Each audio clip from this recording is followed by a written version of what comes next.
Apa yang kamu lakukan ini sungguh tidak pantas. Dan kamu berani-beraninya menunjukkan mukamu di hadapanku. Aku dicampakkan ibu mertua tepat saat suamiku dapat promosi. Mereka tidak tahu jabatan itu adalah pemberianku. Kini akan kuambil kembali semuanya dan kubuat mereka berdua menyesal seumur hidup. Namaku Saskia Safira. Aku hanyalah seorang istri yang tinggal di sebuah kontrakan kecil di pinggiran Jakarta, sibuk mengurus suami, dan sesekali menerima pesanan kue daring. Aku tidak punya gelar mentereng, apalagi harta. Penampilanku sederhana, tidak menarik perhatian. Hanya Dimas, suamiku, yang tahu betapa keras aku mendukungnya.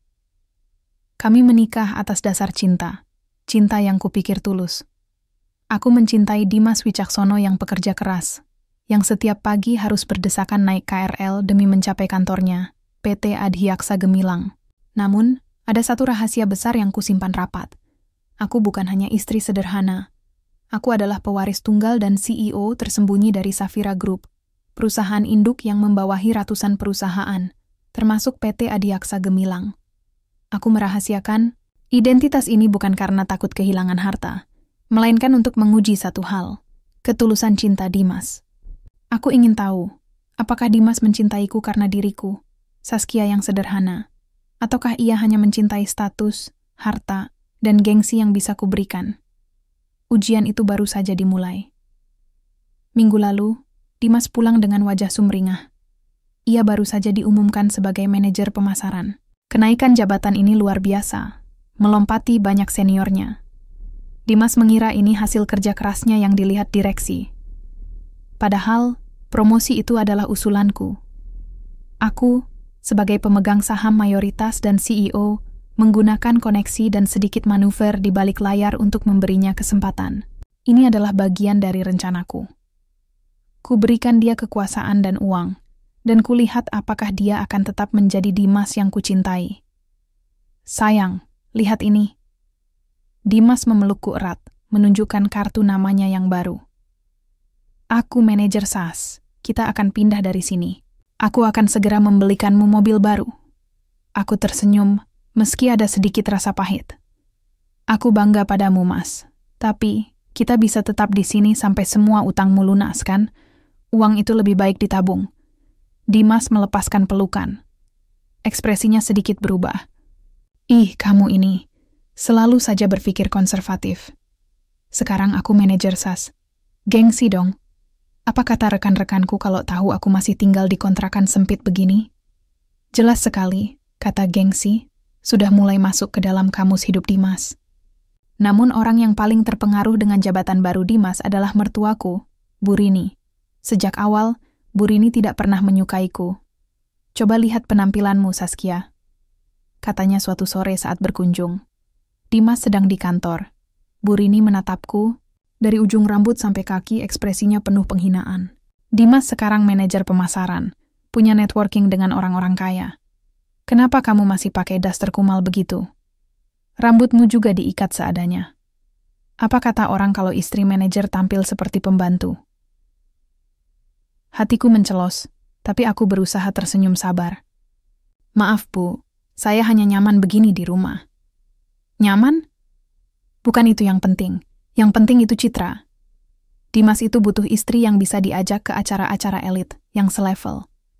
Kamu harus ganti gaya, ganti tas, ganti semua. Jangan jadi beban Dimas. Bu Rini mendesak. Suaranya tajam seperti belati. Sejak Dimas dipromosikan, Bu Rini semakin gencar menanamkan ide-ide tentang gengsi dan kelas sosial pada putranya.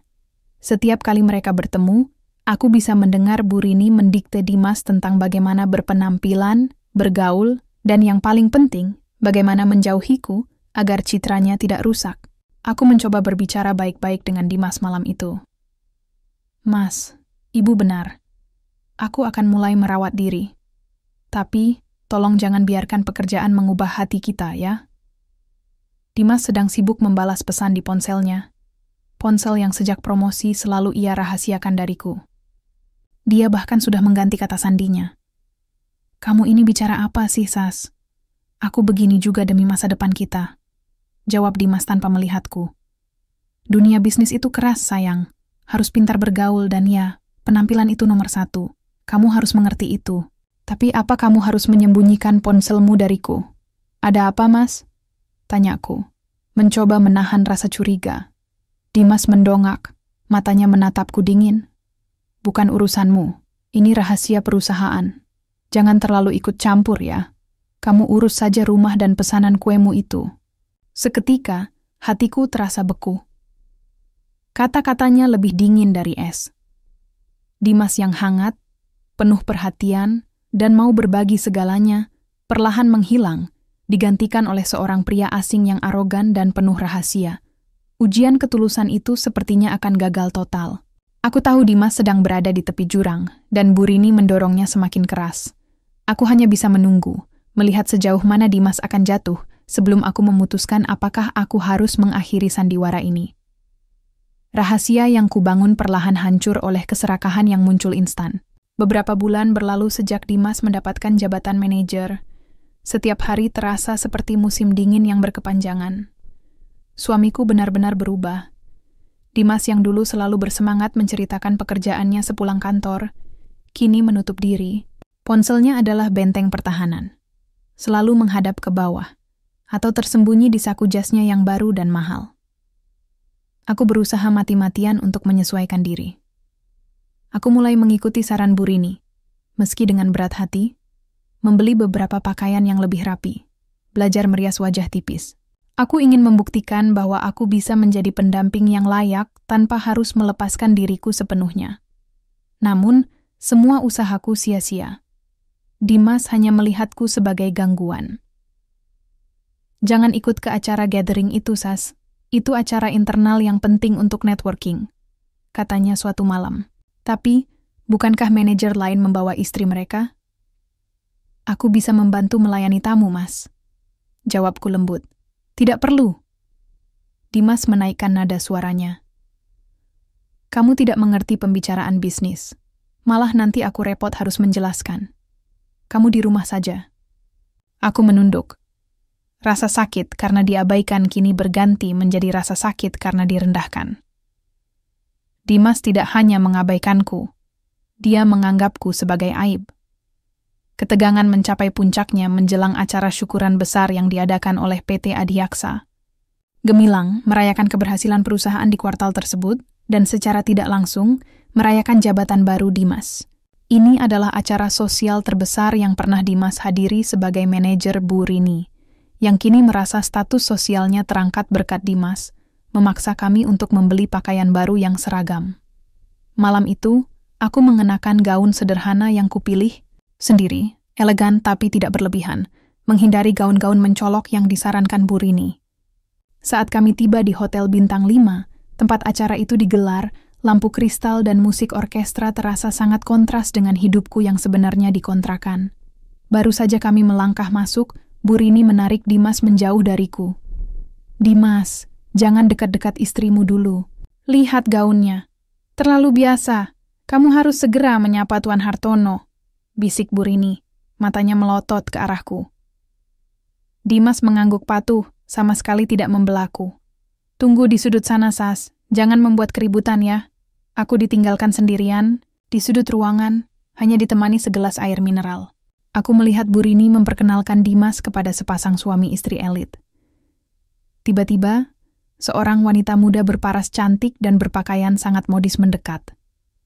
Wanita itu adalah Vanya. Aku pernah mendengar namanya, putri dari salah satu rekan bisnis penting Bu Rini. Vanya langsung merangkul lengan Dimas dengan akrab, tertawa manja, dan berbicara dengan Dimas menggunakan bahasa bisnis yang Dimas anggap kelas atas. Saat Tuan Hartono, rekan bisnis itu, bertanya, "Itu istrimu, Dimas," sambil menunjuk ke arahku. Yang berdiri di sudut, Dimas melakukan hal yang paling menyakitkan. Ia melihatku, lalu buru-buru menoleh ke Vanya, dan tersenyum canggung pada Tuan Hartono. Oh, bukan. Itu. Dia hanya salah satu kerabat jauh yang datang membantu. Kenalkan ini Vanya. Dia sangat mengerti visi bisnisku. Kami sedang merencanakan beberapa proyek investasi, kata Dimas, menekankan kata Vanya seolah ia adalah partner sejati, sementara kata kerabat jauh diucapkan dengan nada meremehkan. Dunia seakan berhenti berputar. Semua mata di kelompok kecil itu beralih menatapku. Rasanya seperti ditampar di depan umum. Tubuhku gemetar, bukan karena marah, tapi karena kehancuran yang mutlak. Dimas telah mempermalukanku, bukan hanya mengabaikan, tapi secara terbuka berbohong tentang statusku demi citra sosialnya. Aku melihat gelang inisial V yang berkilauan di pergelangan tangan Vanya. Saat itu, aku langsung tahu. Ini bukan hanya tentang networking. Ini adalah pengkhianatan. Sebuah bisikan kecil dalam diriku mengatakan bahwa kalung berlian inisial V yang belakangan ini sering dipertanyakan dalam laporan keuangan perusahaan mungkin adalah kalung untuk wanita ini. Air mata mendesak keluar, tapi aku menahannya. Aku tidak boleh menangis. Menangis akan membuatku terlihat lemah dan semakin membenarkan Dimas. Aku berbalik tanpa mengucapkan sepatah kata pun. Aku keluar dari acara itu, meninggalkan gaun dan sepatu mahal yang Bu Rini paksa aku kenakan. Aku berjalan menuju pintu keluar, melangkah ke jalanan Jakarta yang ramai, menyadari bahwa ujian ketulusan ini telah berakhir. Cinta yang kumiliki untuk Dimas, si pria sederhana di kontrakan, sudah mati malam ini. Yang tersisa hanyalah Saskia Safira, CEO yang menyimpan dendam. Malam setelah acara syukuran itu, udara di kontrakan terasa seperti timah. Aku pulang duluan, jauh sebelum Dimas. Aku sudah mengemasi barang-barangku yang paling penting. Beberapa pakaian lama, buku-buku, dan satu foto pernikahan kami yang masih kusimpan. Semua dimasukkan ke dalam ransel bututku. Sekitar pukul 1:02 dini hari, Dimas pulang. Bau alkohol, parfum mahal, dan asap rokok menempel di jasnya. Dia terkejut melihatku duduk di sofa, menatap lurus ke arahnya. "Kenapa kamu pulang duluan?" Memalukan sekali. Dimas langsung menyerang, tanpa menyadari kesalahannya. "Aku harus memutarbalikan fakta ke Tuan Hartono bahwa kamu tiba-tiba sakit. Kau hampir merusak networkingku." "Aku merusak networkingmu, Mas?" Suaraku tenang, sedingin es. "Atau kamu yang merusak pernikahanku di depan umum?" Dimas mendengus. "Jangan mendramatisir, Saskia. Dengarkan aku baik-baik. Aku sudah berada di puncak. Aku butuh istri yang suportif, yang tahu diri. Bukan yang tampilannya biasa, perilakunya cengeng, dan hanya bisa membuat kue di rumah." "Jadi, aku ini apa, Mas?" tanyaku. Dimas melepas dasinya dengan kasar. Matanya penuh amarah dan arogansi yang baru. Kamu adalah beban hidupku, Saskia. Beban yang harus aku tanggung demi image suami yang baik-baik saja." Kata beban itu menghantamku, tapi anehnya, tidak sakit lagi. Hanya ada kekosongan yang dingin. Ujian itu benar-benar gagal. Pria di depanku bukan lagi Dimas yang kucintai, melainkan manifestasi dari keserakahan dan gengsi yang ditanamkan Bu Rini. Aku bangkit. "Baik, Mas. Kalau begitu aku akan melepaskan bebanmu." Dimas tertawa sinis. "Bagus kalau kamu sadar diri. Kita bicarakan perceraian setelah aku kembali dari perjalanan dinas minggu depan. Pastikan kamu tidak menuntut aneh-aneh. Kamu tidak punya bukti apapun." Aku hanya diam, menatapnya, sebelum akhirnya masuk ke kamar untuk tidur. Aku tidak menangis. Aku hanya merencanakan. 2 hari kemudian saat Dimas sibuk di kantor, surat dari firma hukum tiba. Dimas tidak mau menunggu minggu depan. Dia mengirimkan surat gugatan cerai resmi melalui pengacaranya. Aku membuka amplop itu. Mataku menyapu berkas-berkas tebal tentang pembagian harta gonogini dan tuntutan cerai. Dimas dan Bu Rini pasti berharap aku akan histeris. Menuntut sebagian kecil hartanya, atau setidaknya memohon. Aku mengambil pulpen, menarik napas panjang, dan tanpa menuntut sepeser pun dari harta gonogini, aku menandatangani semua berkas.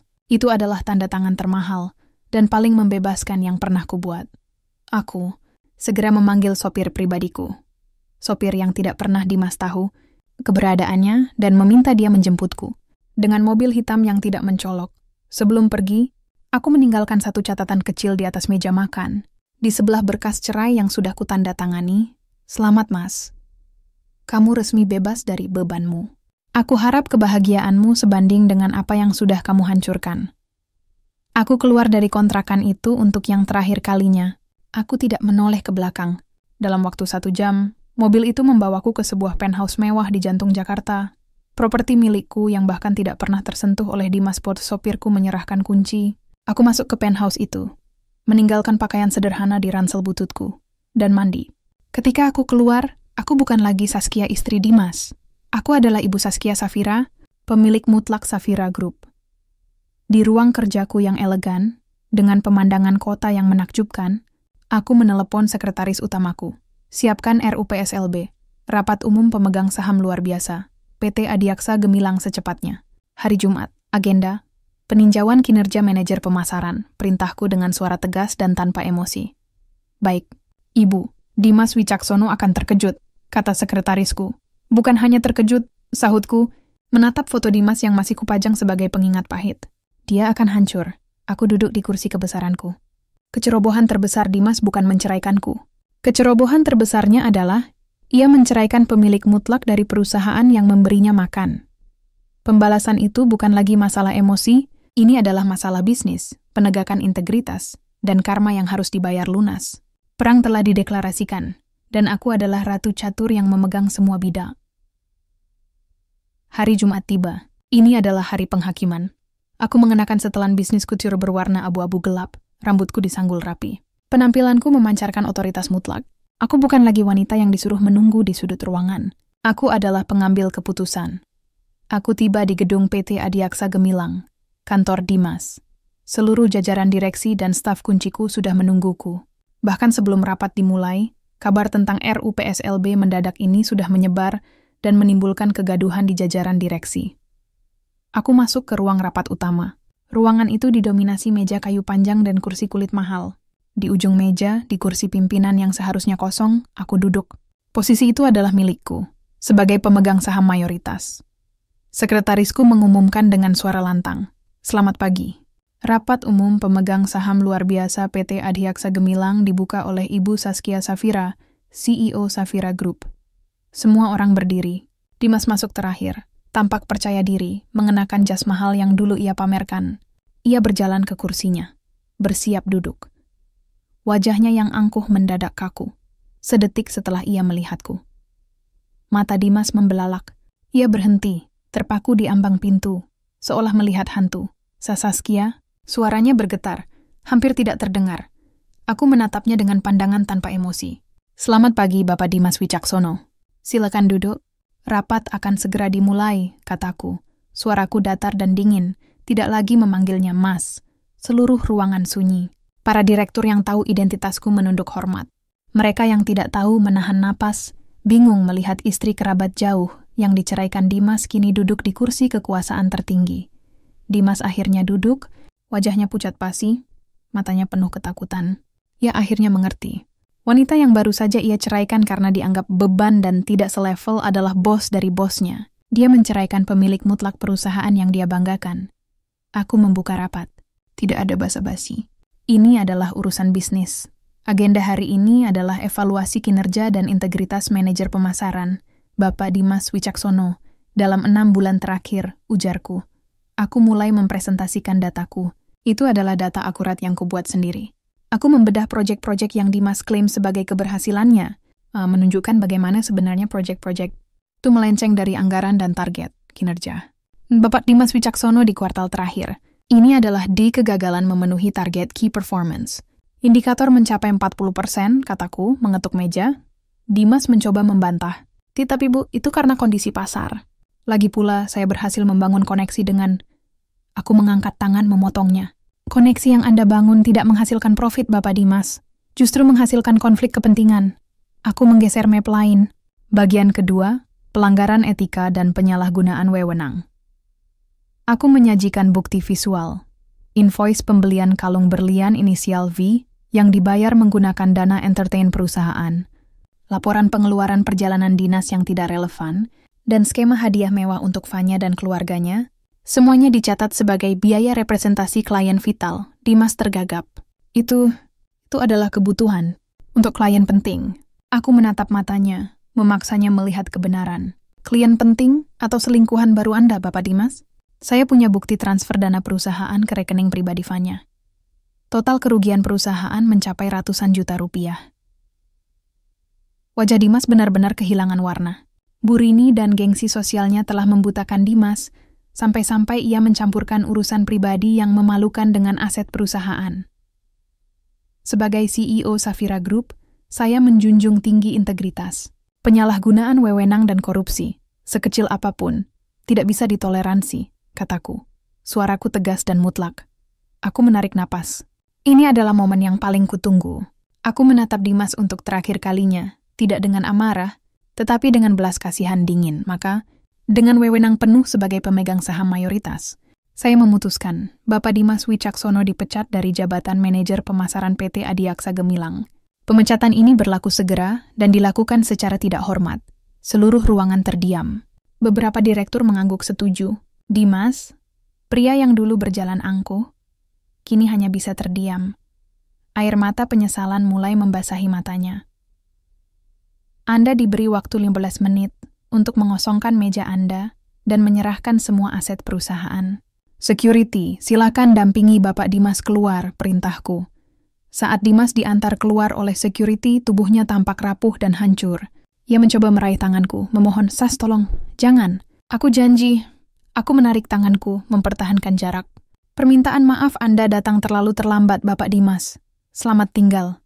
Aku menyaksikan pintu itu tertutup. Pembalasan itu selesai. Tidak ada kepuasan yang meledak-ledak, hanya rasa lega yang sangat besar. Aku telah menegakkan keadilan dan integritas yang seharusnya kujaga sejak awal. Setelah rapat RUPSLB yang singkat dan brutal itu, dunia Dimas Wicaksono runtuh. Berita pemecatannya menyebar dengan cepat, bukan hanya di PT Adiaksa Gemilang, tetapi juga di seluruh jaringan elit tempat Bu Rini dan Dimas berusaha keras masuk. Reaksiku, sebagai Ibu Saskia Safira, CEO Safira Group, hanyalah membiarkan hukum karma bekerja.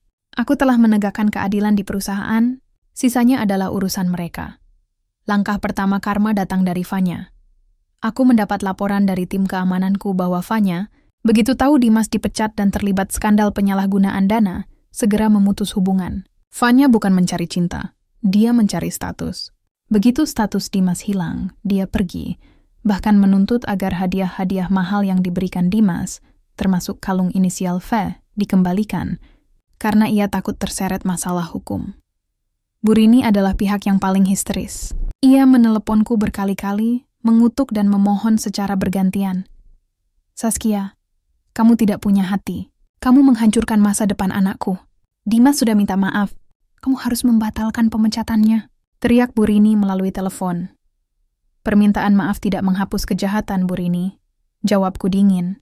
Dimas dipecat karena kinerja yang buruk dan korupsi, bukan karena saya. Itu adalah konsekuensi dari keserakahan yang Ibu tanamkan. "Tapi rumah kami." Dimas bilang semua investasi itu aman. Bu Rini menangis. "Investasi yang mana, Bu?" "Uang itu habis untuk gaya hidup yang dipaksakan. Uang itu habis untuk membeli citra yang palsu. Sekarang, Dimas harus menanggung utang yang menumpuk, karena ia berani menghabiskan uang sebelum mendapatkannya." Aku tahu Bu Rini dan Dimas terpaksa menjual semua aset mereka, termasuk rumah megah yang sangat dibanggakan Bu Rini. Rumah itu, yang dibangun atas dasar gengsi, harus dijual murah untuk menutupi utang-utang yang diwariskan dari gaya hidup barunya. Mereka kehilangan segalanya, kembali ke titik nol, namun kali ini tanpa rasa hormat dan integritas. Beberapa bulan berlalu, aku menjalani hidupku yang baru, fokus pada bisnis dan proyek sosial. Suatu sore aku mengadakan rapat di sebuah kafe dekat kantor. Ketika aku keluar, mataku menangkap siluet yang familiar di seberang jalan. Seorang pria mengenakan jaket hijau lusuh, helmnya terbuka, tampak kelelahan dan berkeringat di bawah terik matahari. Pria itu adalah Dimas. Dimas kini menjadi pengemudi ojek online. Wajahnya tampak lebih tua, matanya cekung, dan bahunya melengkung karena kelelahan. Gengsi, jas mahal, dan arogansi telah hilang, digantikan oleh keringat dan perjuangan untuk mencari nafkah di jalanan. Aku juga melihat seorang wanita tua di teras sebuah kontrakan kecil di dekat sana. Dia mengenakan daster kumal, sibuk mengipasi tumpukan kue basah yang dijajakan di meja kecil. Itu Bu Rini. Wanita yang dulu menuntutku berpenampilan elit, kini harus berjualan kue di kontrakan sempit. Aku tidak mendekat, hanya mengawasi dari kejauhan. Ini adalah pembalasan yang nyata, sebuah siklus karma yang lengkap.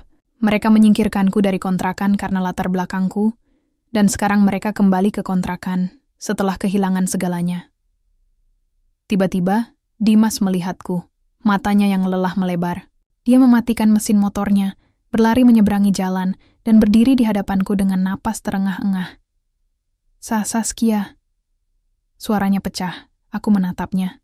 Wajahku tetap tenang. Dimas tidak berkata apa-apa lagi. Dia hanya berlutut di hadapanku, di pinggir jalan yang ramai, tidak peduli dengan tatapan orang-orang. Aku mohon, Sas. Aku salah.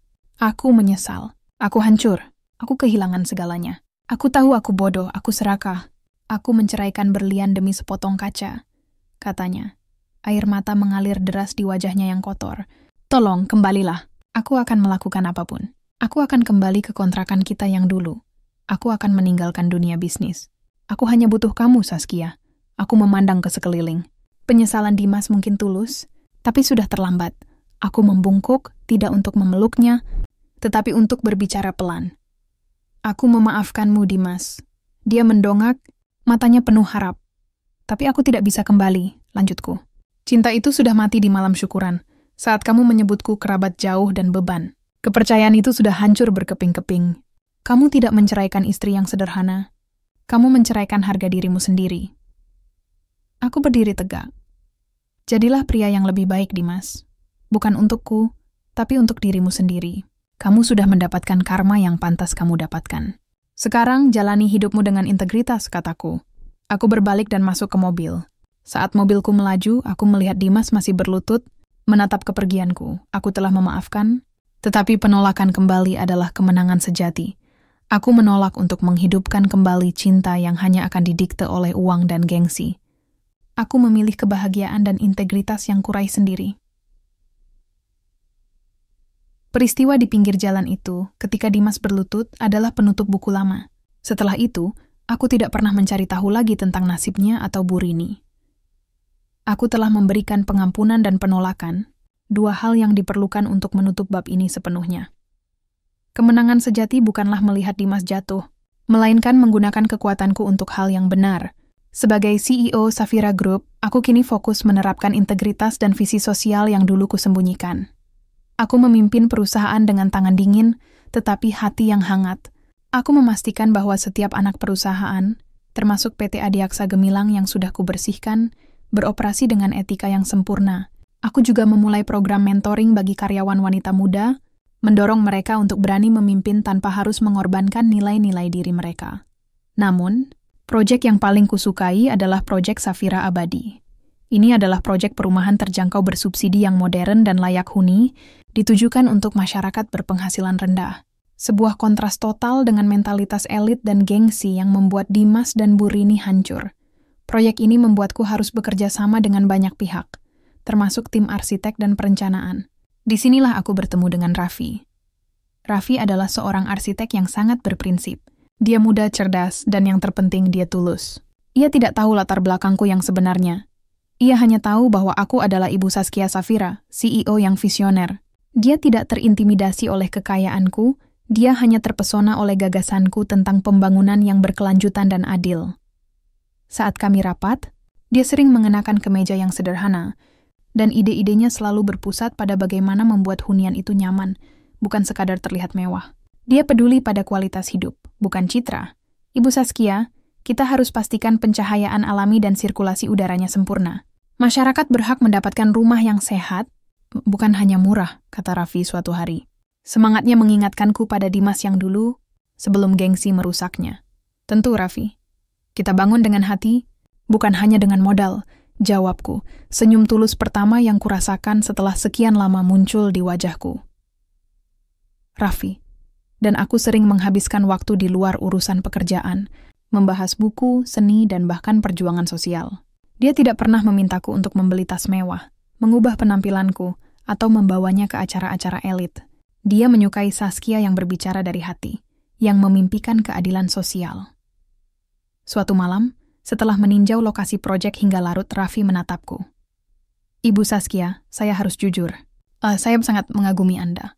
Bukan karena posisi Anda, tapi karena Anda adalah orang terkaya yang saya kenal yang masih peduli pada kontrakan kecil dan kualitas hidup orang biasa. Katanya tulus. Aku tertawa kecil. Aku pernah tinggal di kontrakan kecil, Raffi. Aku tahu bagaimana rasanya. Raffi tersenyum hangat. Maka itu, Anda luar biasa. Di hadapan Raffi, aku tidak merasa perlu menyembunyikan masa lalu. Aku menceritakan kisah perceraianku, tentang ujian ketulusan yang gagal, dan betapa pahitnya pengkhianatan itu. Aku menceritakannya bukan untuk mencari simpati, tetapi untuk berbagi kejujuran. Raffi mendengarkan dengan penuh perhatian. Setelah aku selesai, dia hanya menggenggam tanganku. Terima kasih sudah jujur. Saya tidak akan pernah menguji Anda, dan saya tidak akan pernah membuat Anda merasa menjadi beban saya. Malam itu, aku tahu. Inilah kemenangan sejati. Bukan harta yang kurai, bukan balasan dendam yang kulancarkan, melainkan menemukan diriku yang utuh, yang dihargai bukan karena siapa aku, tetapi karena apa yang kuperjuangkan. Aku menemukan cinta baru yang didasari kejujuran, integritas, dan tujuan yang sama. Aku, Saskia Safira, kini adalah seorang pemimpin yang disegani, seorang wanita yang utuh, dan yang terpenting, aku bahagia. Aku tidak lagi mencari cinta. Cinta yang tuluslah yang menemukan jalannya kepadaku.